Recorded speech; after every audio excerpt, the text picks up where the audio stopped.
I would now like to introduce the San Antonio Chamber of Commerce President and CEO, Richard Perez. Thank you, Stephanie. Good afternoon, everyone, and welcome to the San Antonio Chamber of Commerce 2020 Congressional Series featuring Congressman Dan Crenshaw. We're excited to have him here today. Today's event is brought to you by our wonderful businesses who have joined us today as sponsors of our Congressional Series, and I'd like to list them now. They are AT&T, CPS Energy, Credit Human, Lockheed Martin, Port San Antonio, Southwest Airlines, Valero, and Walmart. You know, ladies and gentlemen, even in the midst of the COVID-19, our San Antonio-based businesses continue to support the San Antonio Chamber of Commerce, and we say a heartfelt thank you so much for that wonderful support. I would also like to take a moment to thank my staff for their hard work in organizing this event. Thanks to the great support of our more than 1,850 business members, we are still fully staffed and working hard from home to keep our businesses, our community, and all of us engaged and informed during these unprecedented times. Our highly anticipated Congressional Series event provides a great opportunity for our businesses and community leaders to hear directly from Congressional members about the most pressing issues facing Congress. And we are pleased to be expanding our gaze beyond our local Bexar County delegation and hosting one of the newest members of the Texas delegation, up-and-coming political thought leader, Congressman Dan Crenshaw. And let me say a special word of thanks to our very own Congressman Chip Roy, who was instrumental in helping us secure Congressman Crenshaw today. This is not only an opportunity for us to hear his perspective on the issues that have significance for San Antonio and the country, but also a chance for him to learn a little bit about who we are. As each of you know well, the pandemic has turned our world upside down, leaving people feeling lost, overwhelmed, and concerned about the future. COVID-19 has devastated our regional economy, forcing the closure of hotels and the cancellation of many meetings, conventions, and leisure travel. Of course, the complete or partial closure of hundreds of small and large businesses, and the overall slowdown in economic activity. Our business community is relying on our elected leaders to help us recover from these trying times. During today's event, in addition to COVID-related issues, we will talk to Congressman Crenshaw about issues facing our troops and their families, trade, immigration reform, and his expectations for the next federal recovery package. But we also want to hear from you. If you have any questions for the Congressman, please put them in the Q&A box at the bottom, and we'll get to them at the end of the program. Now it is my pleasure to introduce our guest. Serving his first term in the U.S. House of Representatives, Congressman Dan Crenshaw represents Congressional District 2, which covers portions of northern and western Houston. A proud sixth-generation Texan, former U.S. Navy SEAL, and now a U.S. Congressman, Congressman Crenshaw has spent his life serving our country. He was appointed to the Homeland Security Committee and the Budget Committee. He was also named ranking member of the Oversight, Management, and Accountability Subcommittee of the Homeland Security Committee. Through his work on these committees, he is focused on border security, disaster relief funding, port security, cutting frivolous spending, and implementing fiscally responsible policies. Congressman Crenshaw is considered a rising star in Republican politics and recently published a book titled Fortitude, American Resilience in the Era of Outrage. My copy of the book was just delivered on Tuesday, and I'm looking forward to beginning my read tomorrow. Let us welcome to the stage and to the little screen, Congressman Dan Crenshaw. Congressman Crenshaw, the floor is yours. Thanks for being here. Hey, great to be with you all. I just want to make sure I've got our structure here correct. So I'll speak for a few minutes, and then we're going to Q&A, correct? Yes, sir. Yes, sir. That's right. Right. Well, I'll keep it short. I know you guys got questions. So great to be with y'all. I appreciate you doing this. It is trying times we find ourselves in, and we have to be flexible and strong and even-keeled and not let our emotions get the best of us or get the best of us. I just got some new data on coronavirus in Texas. Overall, good news. I think that the trends continue to go in a positive direction, meaning hospitalizations are basically flat. And today we had negative growth in hospitalizations for the first time. So, it had been pretty flat growth, although I might be referring to Harris County specifically. I need to double check that. But overall in Texas, hospitalizations have remained fairly flat. The death rate, while relatively higher than other days in Texas, is still markedly lower than anywhere around the world, really. Our mortality rate is extremely low. In Harris County, it's even lower. So we've gotten a lot better at treating the disease. And, you know, I put out all the data because I am frankly quite sick of the media and especially Democrat politicians attempting to scare you as much as possible. Now, you can guess as to why they might want to do that, but the truth is that it's wrong-headed and it's creating fear needlessly. You know, people should of course be cautious. They should take precautions. I think mask orders are a perfectly fine thing, and because you know they allow us to engage in risk the way we want to, and it's very strange for me to hear so many people clamoring for the government to tell them what to do. It's a very strange and un-American thing. We don't, you know, for all of those who are trying to get us to lock down again, I ask, why do you need the government to tell you where you can and can't go? You don't need the government to tell you that. You can tell yourself that. And you certainly don't need to be telling other people that. You know, as you look across Texas and the country, you know, businesses figured this out. Businesses have an incentive to stay safe and to make sure that outbreaks don't occur within their place of business. And I think they do take responsibility. We've started to believe in this country, maybe in the entire world, that we have a lot more control over the natural environment than we really do. We've started to believe that all risk can be completely expunged from reality, and this has never been true. We've never treated any risk this way. There's a lot of steps we can take in between full universal lockdowns and doing nothing. And unfortunately, from the beginning of this virus, we skipped right over all of those steps and went to the costliest possible option.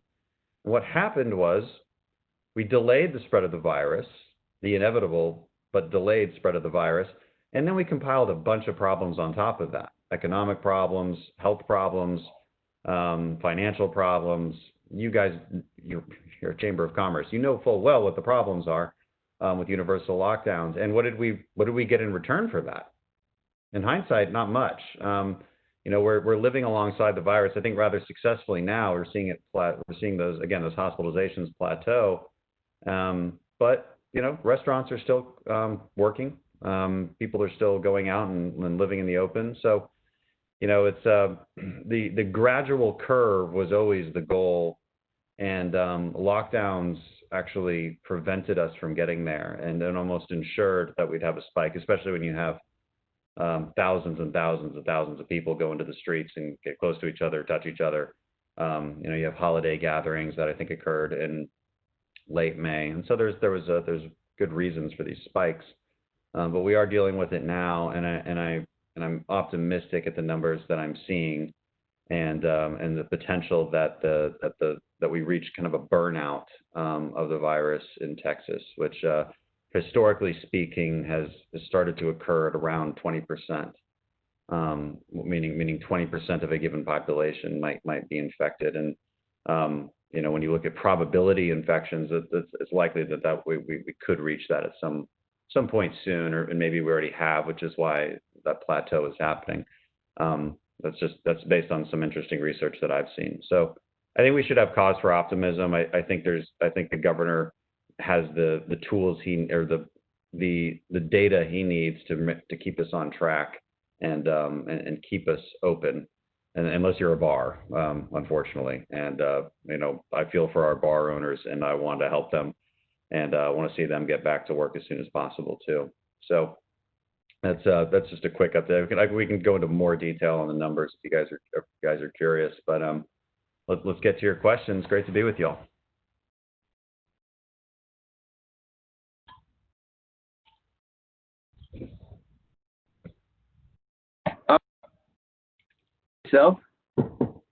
So thank you for joining us, and thanks for those opening words. Why don't we start by you telling us a little bit about yourself? You know, we know all of our local congressmen here. I mentioned Chip Roy a moment ago, one of your freshman colleagues. Tell us a little bit about your history. I know you're Navy SEAL, fifth-generation Texan. I read in your bio that you've actually lived out of country as a child with some of the travels. Love to just get an insight into that. And I think our members would too. Yeah, sure. I'm oil and gas brat. I'm six generations my family is six generation Texans on my dad's side. We and because I'm an oil brat, we moved all over the world. My life growing up was between Houston and overseas, back to Houston, back overseas. So I've lived in Scotland, Egypt, Ecuador, Colombia. Spent all of high school in Colombia, actually. So I still go back for my high school reunions in Bogota. Um, Still speak Spanish, probably not as well as I used to, but I can work it. And I always wanted to be a SEAL, right? Well, always. Well, not always, of course. But as soon as I could, think, I wanted to be a SEAL. Probably 11, 12 years old, I read a book by Richard Marcinko, who's the founder of SEAL Team 6, and I was hooked from then on. And every decision I made was getting into the military. I wanted a college degree. I wanted to be a leader in the SEAL teams. Wanted to lead men into battle. So I didn't get into the Naval Academy. I didn't get into Rice University. I didn't get into UT. And now I represent Rice University, and I have a little bit of control over the Naval Academy's budget. So the joke's on them.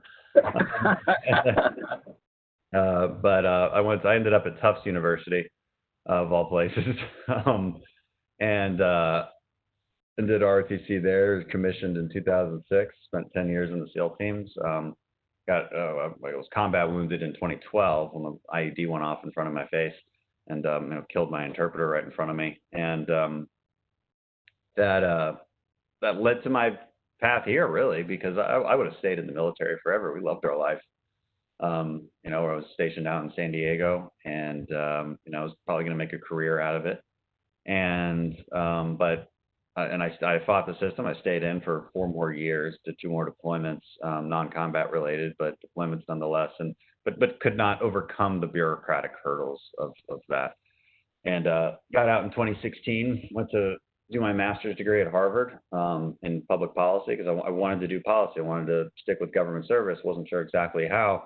And then overnight, I was running for Congress. That happened very quickly when Ted Poe announced retirement in my hometown. Hometown being Spring, just northwest of Houston, and came back and ran and kind of pulled off a miracle, winning the primary. And I was going to say, you had a very busy primary, right? You had like 6 or 7 folks running. Yeah, nine candidates running, a lot of money, a lot of good candidates, and because it's viewed as a popular Republican seat, so it was competitive. We only had 3 months because started the race when Ted Poe retired in November of 2017, and the primaries here in March. So not a lot of time to get it together, and but managed to do it. It was a miracle. It's a whole other story on how to run a campaign like that. Well, that's great. And so now we're in my second year here in the first term, and my wife and I are going strong. We've got 2 little dogs because, I might be a tough Navy SEAL, but I like cute, cuddly dogs. And, they're very scared of the storm. It was storming here about an hour ago, so they're hiding under me. Well, good. Looking forward to getting back to normal. Wonderful, wonderful. Well, thanks for that thumbnail of your personal history. We appreciate it. It's good to know that you're a dog lover too, because there's a whole bunch of dog lovers in San Antonio for sure. Oh yeah. So why don't we go ahead and start? So we've got a whole bunch of questions that people have started to submit, and we've got some that we've created ourselves. Since we've touched on the military, you talked about what's going on in the military. We had a couple of militaries here, questions about military. Why don't we start there? And we'll start kind of on a tough note, if that's okay. But as you know very well of the horrible tragedy with Vanessa Guillen in Fort Hood. There has been an ongoing incidence of abuse, sexual harassment, et cetera, on military bases, and we've suffered from that here in San Antonio at Joint Base Lackland. Can you tell us a little bit about what your thinking is on kind of the whole issue of harassment, and particularly with female service members? Yeah, it's awful. Nobody should have to go to work and feel like they're at risk of being sexually harassed. it is awful, and it's really awful what happened to Vanessa. We tried to promote everything we could for people to look for, and it was really tragic when they found her body. I believe they have in custody the guy who did it, right? It's good news, I think. But to the broader question of sexual harassment, I mean, it's obviously already legal. I have seen the military take far more, I think, extreme action than any civilian place would take in regards to sexual harassment. It actually only takes an accusation to completely ruin somebody's career. So people need to understand both sides of this. But also nobody should be in fear of being harassed either. And so there's, if you're looking for some magic bullet policy to make it go away, to make human behavior stop, I'm not so sure what that is.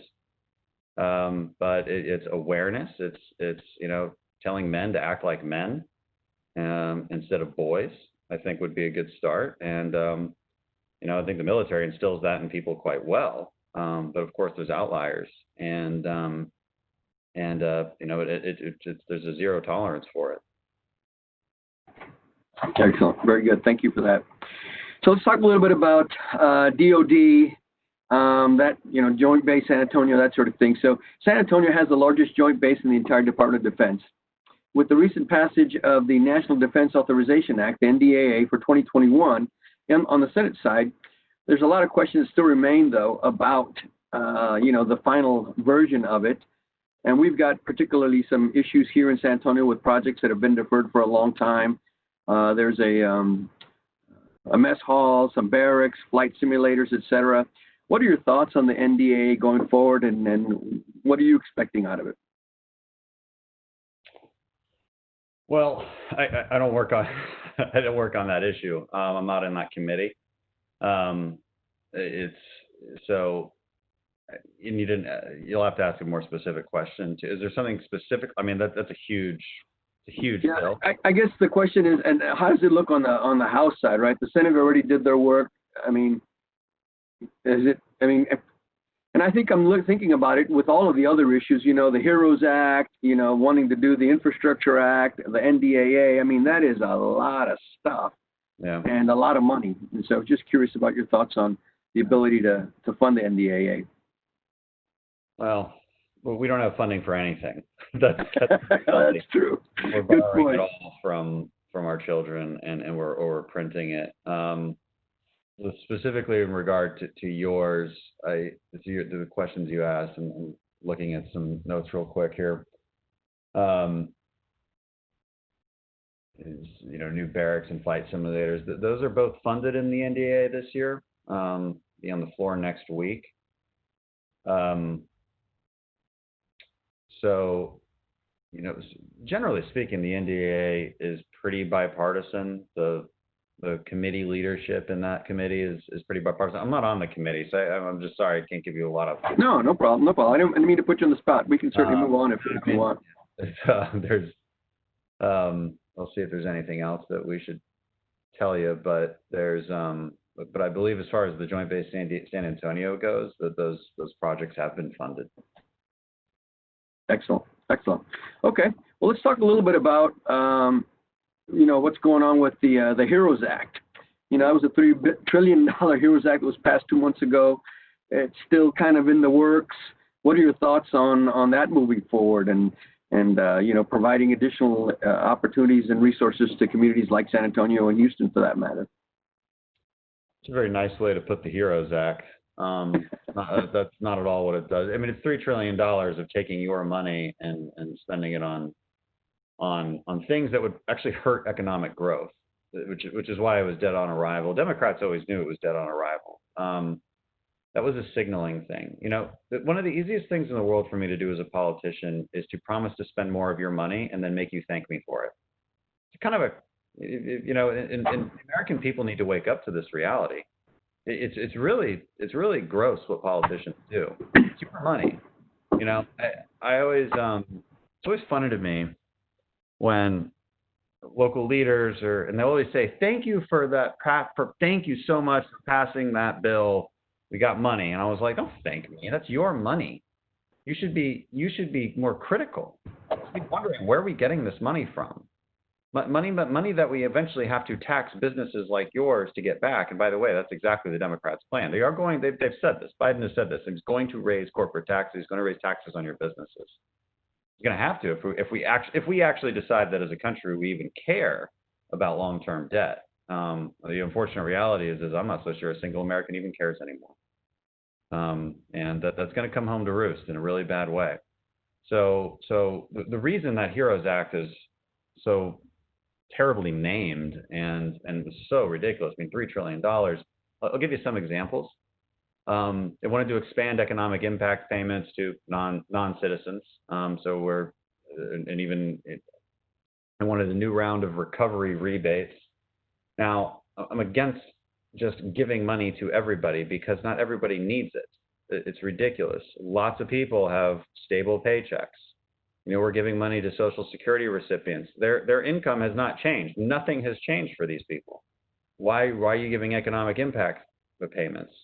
Let's save that money for people who need it. There are people who can't pay their bills. There are people who are unemployed. And there are people who, can't pay rent, things like that. More targeting is always better. And for some reason, we failed to think through that. We need to fix the unemployment benefits. I'm sure I'm talking to some businesses right now that have had trouble getting their employees to come back to work because they get an extra $600 a month or a week to stay at home. I had a bill that I tried to get I got one Democrat to sign on to it. Basically would say, you can keep the $600 a week even if you go back to work. Okay, so just, it takes away the base of unemployment but keeps the $600 a week, go back to work. They won't do it. They want people to stay home. You have to understand this isn't just disagreement on policy. This is a fundamental disagreement on the direction of the economy towards keeping it growing and prosperous versus the opposite direction. There was almost $1 trillion in that bill was for state and local governments for fiscal impacts of public health emergency. So where is that mostly going to go? What that basically means is it's your Texas tax dollars going to states that have never managed their finances well, like California and New York. That's what that would mean.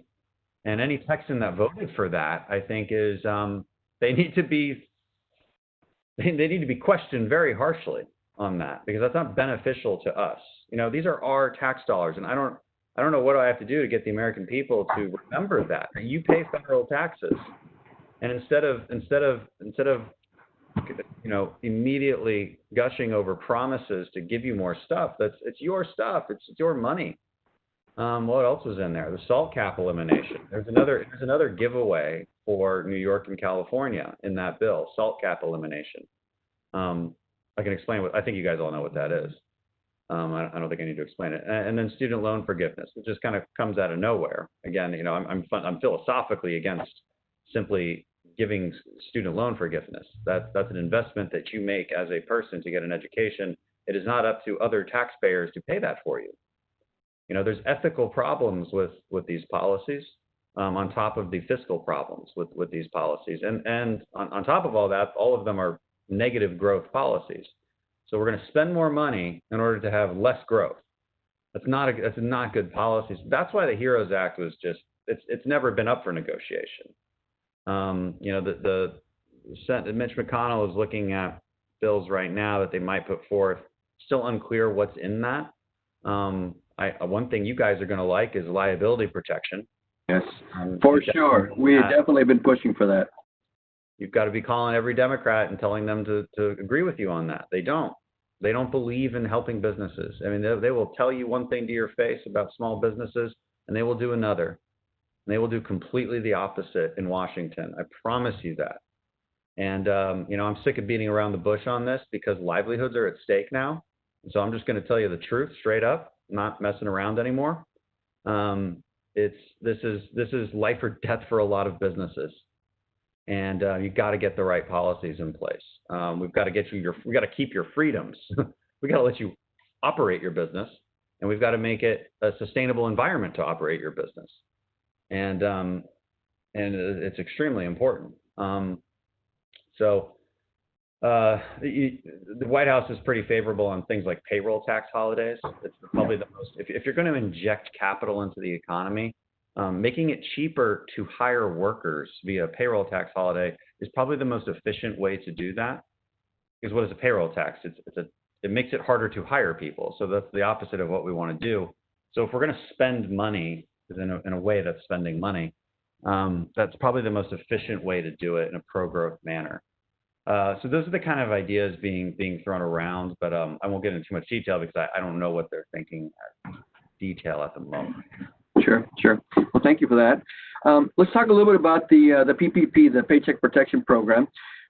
Millions of businesses, of course, have utilized that. Many here in San Antonio, many in Houston. I know there's still a chunk of that money left.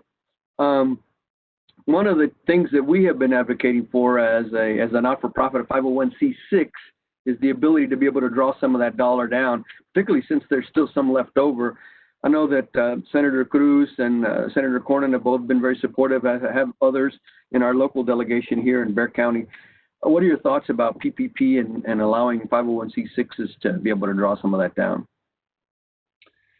Yes, there's about $130 billion left in the PPP funding. I think we can imagine possibly additional funding authorized when Congress returns, or maybe letting some businesses reapply, perhaps. These are the kind of ideas out there. I'm not really sure. The Flexibility Act, I think, was very helpful. I hope so. I'd love to hear your feedback on that. Very, very helpful for sure. That's good. And Chip Roy is the one who led that. Everybody Yes. did that in San Antonio. Yes. The Democrats put somebody else on that bill to give them credit, but it's completely false.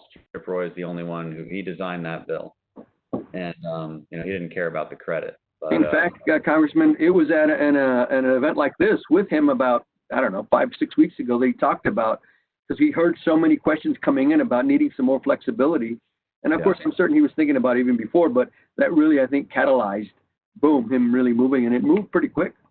It did. We're really happy to see that. So there are discussions of different businesses like you're talking about get authorized. I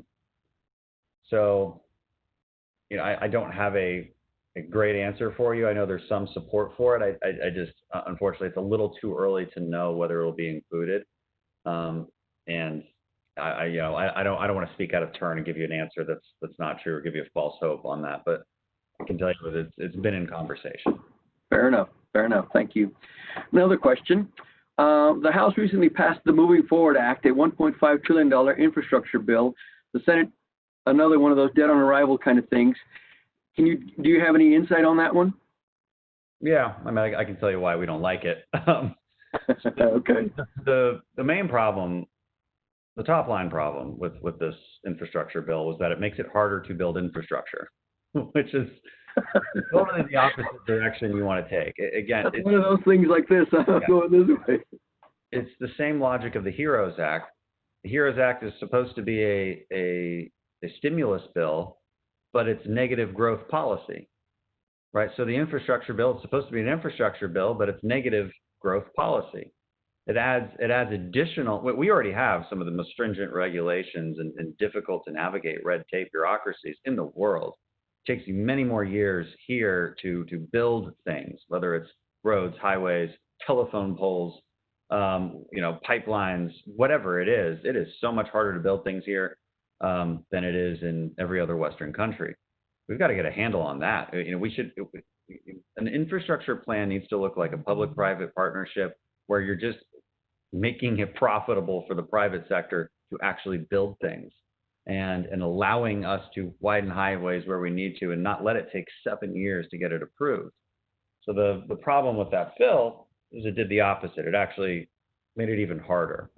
It was basically a Green New Deal also on top of that. So about $2 out of every $5 was spent on these sort of green energy initiatives, but nothing on, say, natural gas or pipeline infrastructure, which I would argue is the best kind of green initiative, because that's actually what's responsible for all of our carbon emissions over the last decade or so, is natural gas and fracking. they don't believe any of this stuff, unfortunately. Now, I'm not against solar and wind. Love it. I just want it to compete regularly in the free market, and it doesn't give you the environmental benefits that they say it does, especially when you consider how much land has to be used up, how many rare earth minerals have to be dug up to make solar, and all of these things. Again, there's a place for it, of course. I'm for all of the above kind of cleaner, greener energy, whether it's carbon capture, geothermal drilling, or hydro, or nuclear, solar, wind. I don't care, but it all needs to compete fairly in the market. We're past the time of subsidizing solar and wind to the extent that we do. We do it to an enormous extent. All the environmentalists say, no, we subsidize oil. No, we don't. That's just not true. I don't know why everybody says that. It's completely false. The oil companies get the same kind of tax breaks and credits that all of your businesses get. Whether it's for research and development or for exploration or whatever it is, but there isn't some subsidy that occurs the way that it's specialized for solar and wind. So that's that gets into a deeper discussion on environmentalism. Sure. But that's the nature of these bills, and they're very negative growth bills, and also just bad for our energy independence, and bad for carbon emissions. This is the other argument. It's bad if American energy goes under.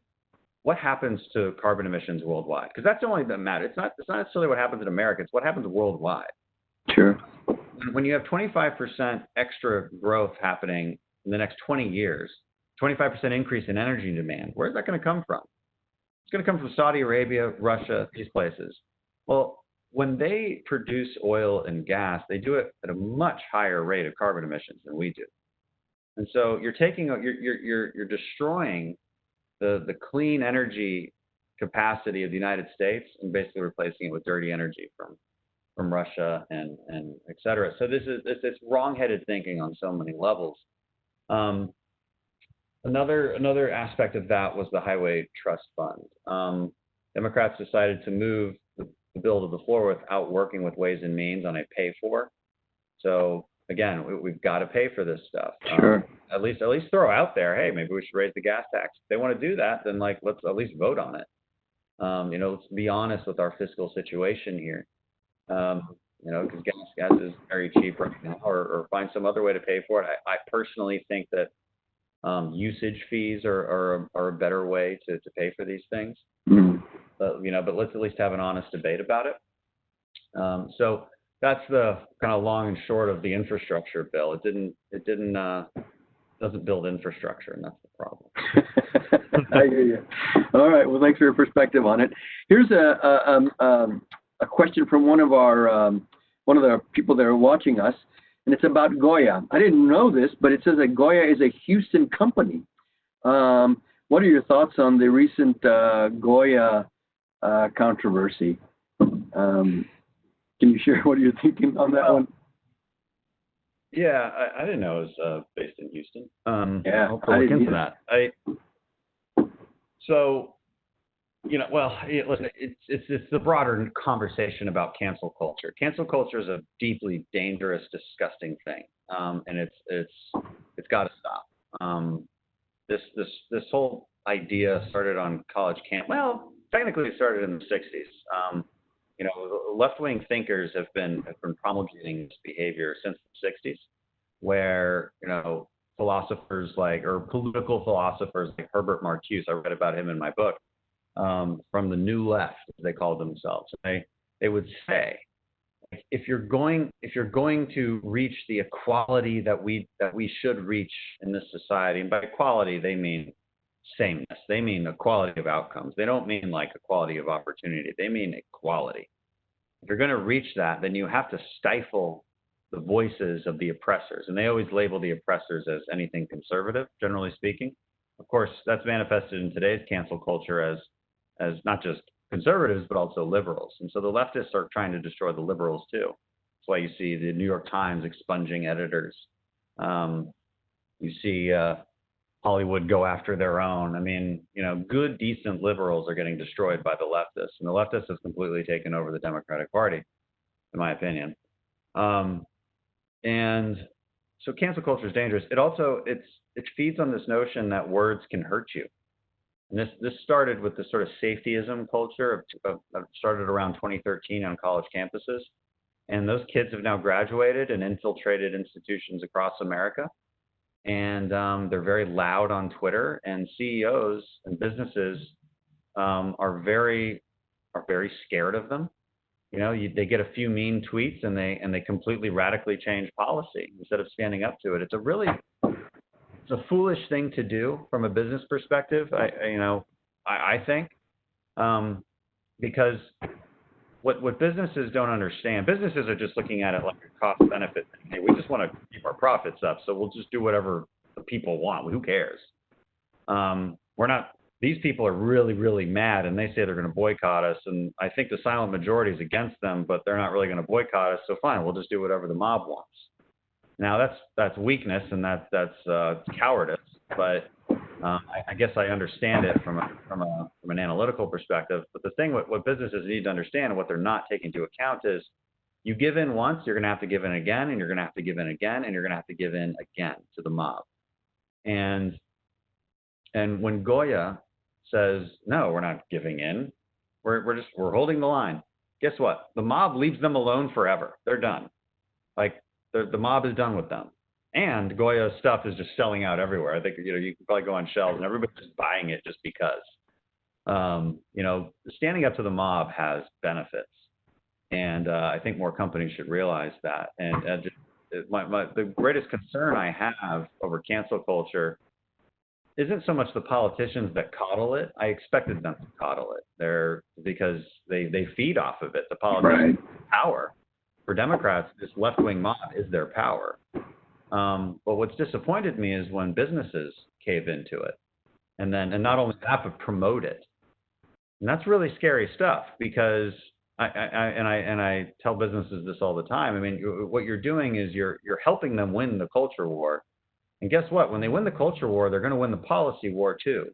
And that policy war will drive your business under. So you got to be more careful. You got to be long-term in your thinking. Always stand up to the mob. They're not right. They're hateful. They're filled with anger and hate and divisiveness, and they want this Marxist revolution. And as Americans, we really have to wake up to that. So there's a lot more to be. So it's a deeper conversation about Goya. It's more than just this kind of funny Twitter war on Goya. It's much deeper than that.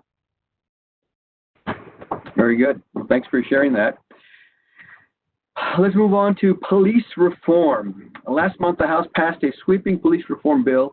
You mentioned in your House floor speech that there is a lot of agreement on much of the bill, and with a few changes of certain sections, it would have received overwhelming bipartisan support. Tell me a little bit about your thoughts on the whole thing, and how quick or not do you think it might get to the president's desk? Oh, it won't. Democrats are done with police reform. They never wanted this.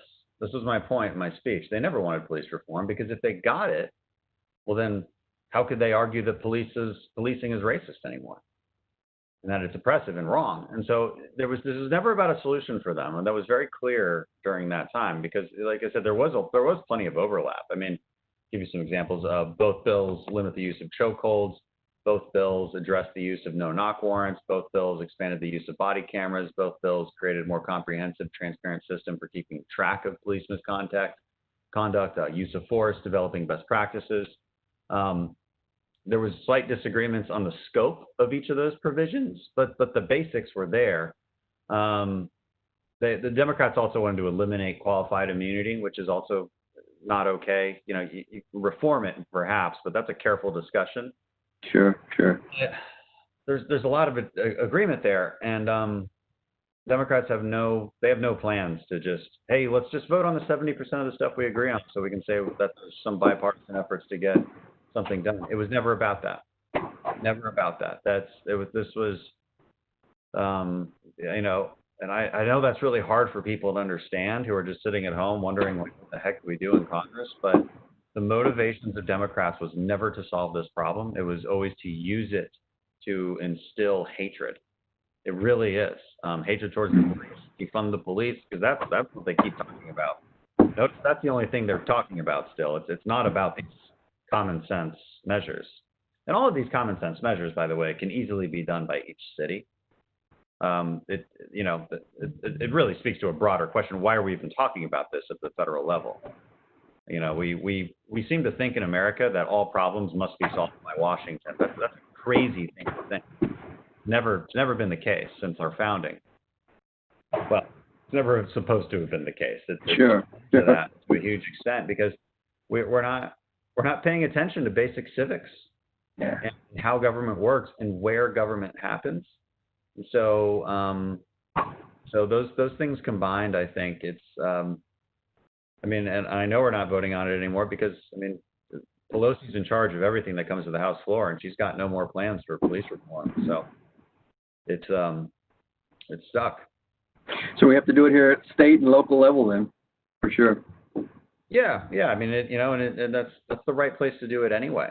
And keep some statistics in mind. In Houston, at least, you know how many police shootings there were basically every single year?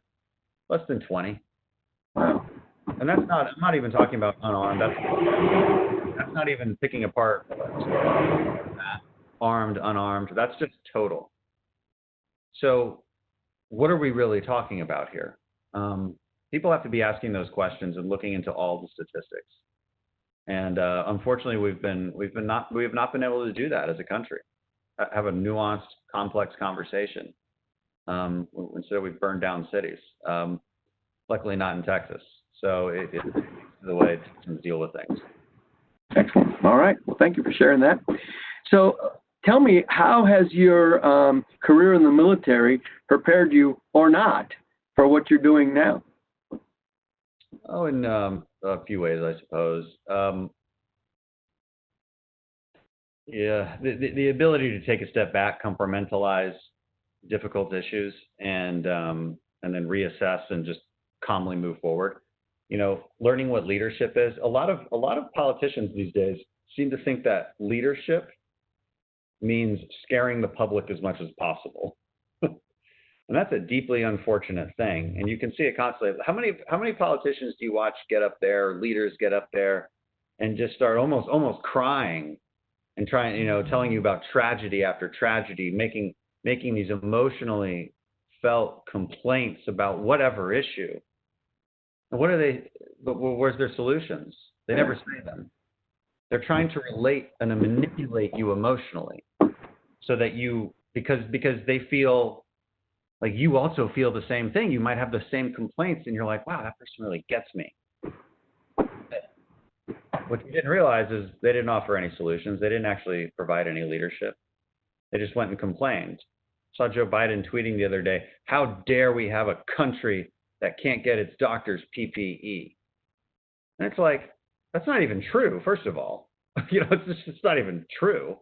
And second of all, it's just such a disingenuous, emotionally driven manipulation. Trying to scare people. It's not leadership. It's not leadership at all. I took some heat because I criticized our county judge for getting up there and saying, we're on the precipice of disaster. Those are her words.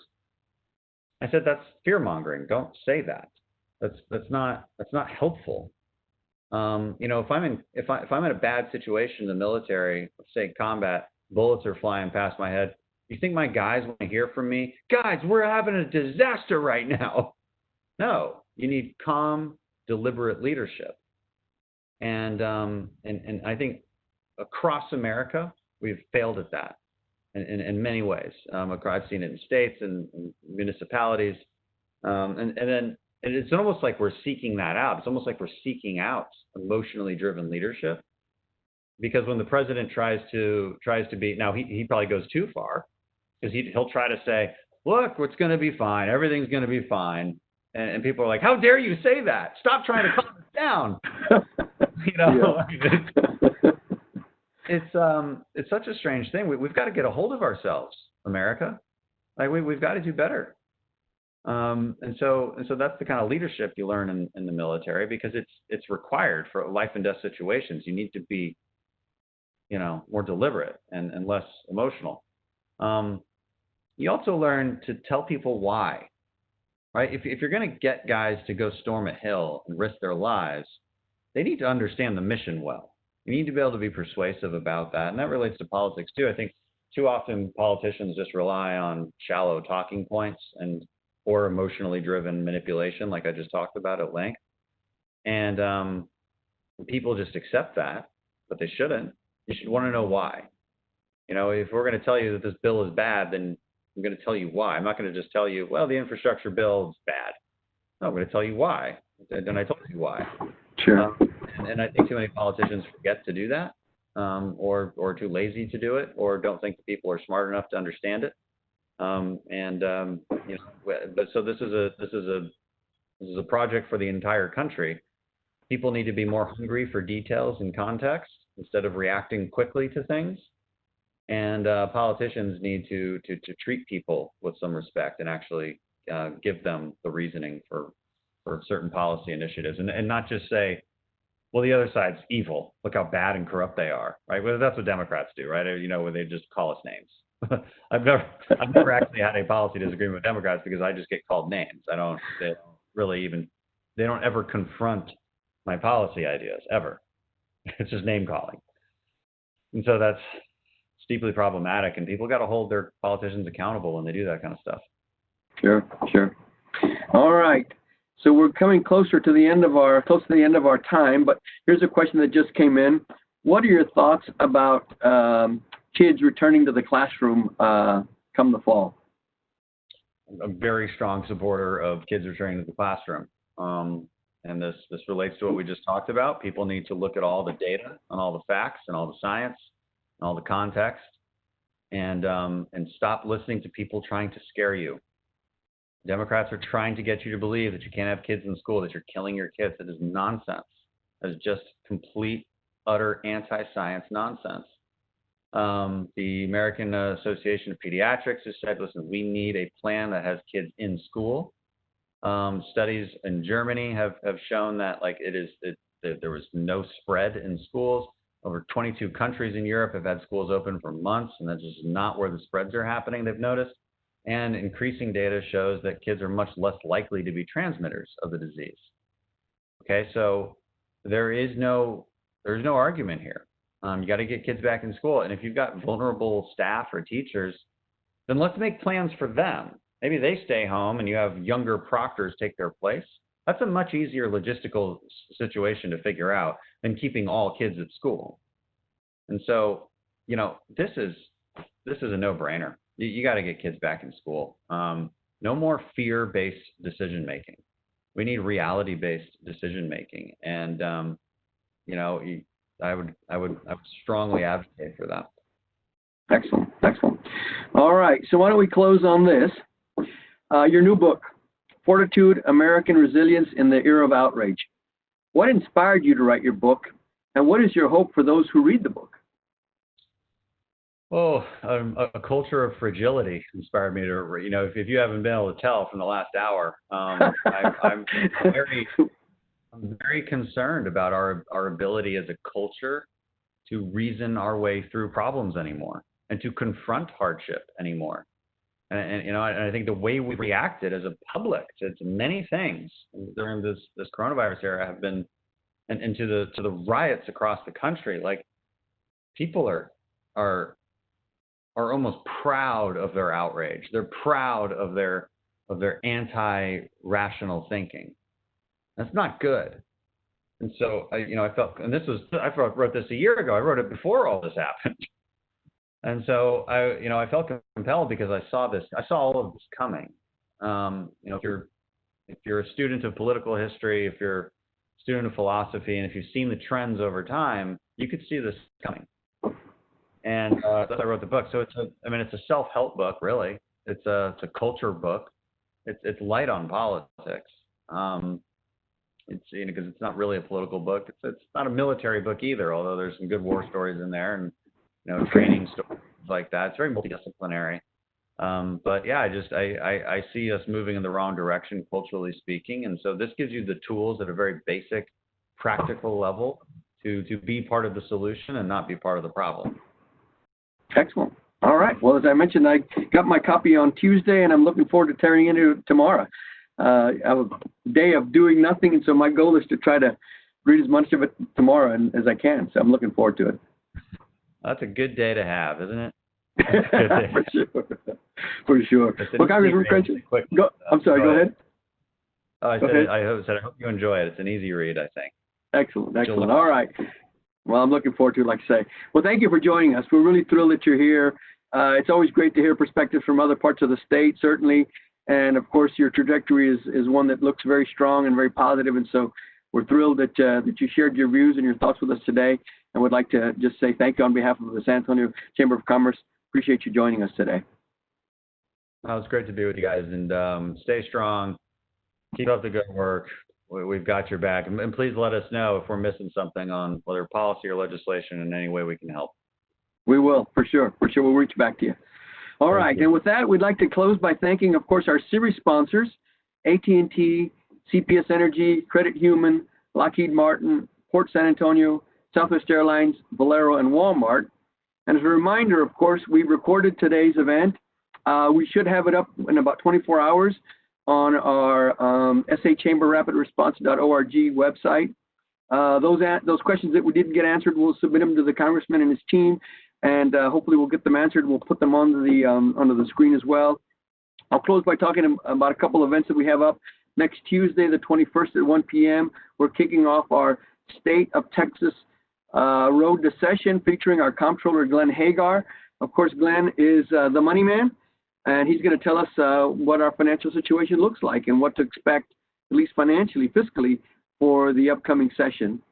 And then later on, we're going to have our second annual Cyber Splash, and that is a cyber-focused mixer, if you will, on the 23rd at 3 p.m. We're going to have the U.S. General Services Administration and the Texas Department of Information Resources with us. They'll provide insight into what's going on with cyber and IT procurement in particular. So it's a good opportunity if you're into that sort of thing and looking for those opportunities to listen and jot those opportunities down. Lastly, I want to remind you about the 2020 census. Our community is still behind on filling out the 2020 census. So I'll ask you to please talk to your friends, talk to your neighbors, talk to yourself and your family if you haven't done so yet. Fill out that census. It is so important to provide us with resources so that we can continue to move this community forward. And with that, ladies and gentlemen, I'll say thank you again for joining us. Be safe, be kind, be healthy, and we look forward to seeing you again very soon. Have a wonderful day. Bye-bye.